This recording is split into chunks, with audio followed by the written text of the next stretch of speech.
ദില്ലിയിൽ ജനവാസ മേഖലയിൽ വൻ തീപിടുത്തം. 2 കുട്ടികൾ പൊള്ളലേറ്റ് മരിച്ചു. രോഹിണി സെക്ടർ 17-ലാണ് തീപിടുത്തമുണ്ടായത്. റഷീദ്, ഇപ്പോഴും തീപിടുത്തം അണയ്ക്കാനായിട്ടുണ്ടോ? നിരവധി പേർക്ക് പരിക്കേറ്റിട്ടുണ്ട്. തീപിടുത്തം ഗുരുതരമാണെന്നാണ് മനസ്സിലാക്കാൻ കഴിയുന്നത്. എങ്ങനെയാണ് ഈ അപകടമുണ്ടായത്?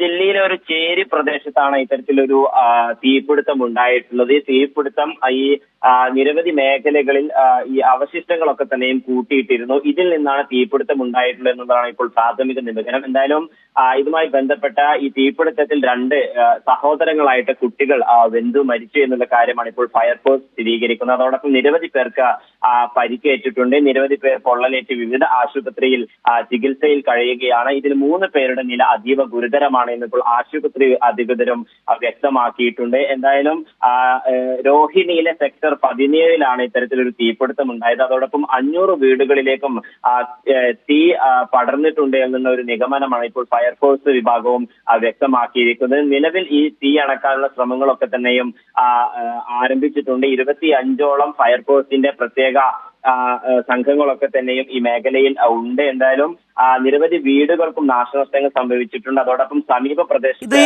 മാലിന്യങ്ങൾ നിക്ഷേപിക്കുന്ന സ്ഥലത്തിനടുത്തുള്ള ചേരിയിലാണോ തീപിടുത്തം ഉണ്ടായത്? തീർച്ചയായിട്ടും ഈ വിവിധ മേഖലകളിലൊക്കെ തന്നെ ഈ രോഹിണിയിലെ സെക്ടർ 17 എന്ന് പറയുന്നത് വിവിധ മേഖലകളിൽ ഈ ആളുകൾ തിങ്ങിപ്പാർക്കുന്ന ഒരു ഇടമാണ്.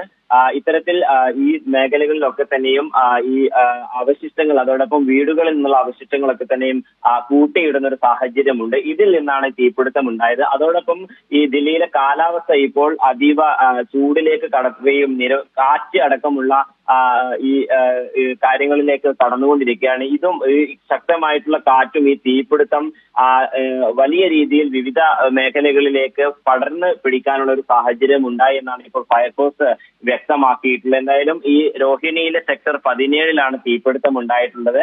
500-ലധികം വീടുകളിലേക്ക് തീ പടർന്നിട്ടുണ്ട്. എന്തായാലും നിരവധി പേർക്ക് പൊള്ളലേറ്റിട്ടുണ്ട് എന്നുള്ള വിവരം ഇപ്പോൾ പോലീസും വ്യക്തമാക്കുന്നുണ്ട്. നിലവിൽ തീ നിയന്ത്രണ വിധമായിട്ടില്ല എന്നാണ് മനസ്സിലാക്കാൻ കഴിയുന്നത്. 25 ഫയർ എഞ്ചിനുകൾ അവിടെ നിലവിലുണ്ട്.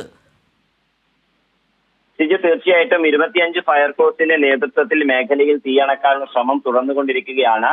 ഉച്ചയോട് കൂടിയാണ് ഇത്തരത്തിലൊരു തീപിടുത്തം ഉണ്ടായത്. നേരത്തെ ഇത് സ്വാഭാവികമായിട്ടുള്ള വിവിധ മേഖലകൾ ഉണ്ടാകുന്ന തീപിടുത്തമായിരുന്നു എന്നാണ് ദില്ലി പോലീസ് വ്യക്തമാക്കിയിരുന്നത്. ഇതിന് പിന്നാലെയാണ് ഇപ്പോൾ തീപിടുത്തം വലിയ ഒരു രീതിയിലേക്ക് ഉയർന്നു വരികയും മരണസംഖ്യ ഇത്തരത്തിൽ 2 കുട്ടികളടക്കം മരണപ്പെടുകയും ചെയ്തിട്ടുള്ളത്. അതോടൊപ്പം നിരവധി പേർക്ക് പൊള്ളലേറ്റിട്ടുണ്ട്. ഈ പൊള്ളലേറ്റവരുടെ പരിക്ക്, ആ പൊള്ളൽ ഗുരുതരമാണോ? നിലവിൽ എത്ര പേര് ആശുപത്രിയിൽ പ്രവേശിപ്പിച്ചിട്ടുണ്ട്? കണക്കുകളുണ്ടോ?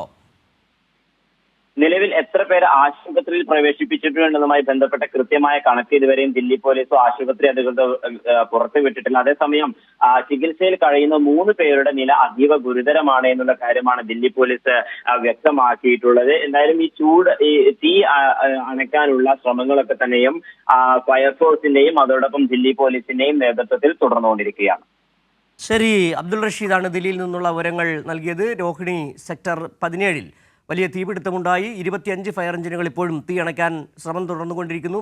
3 പേർ അതീവ ഗുരുതരാവസ്ഥയിൽ, 2 കുട്ടികൾ വെന്തു മരിച്ചു എന്നുള്ള വാർത്തയാണ് അബ്ദുൾ റഷീദ് ദില്ലിയിൽ നിന്ന് പങ്കുവച്ചത്.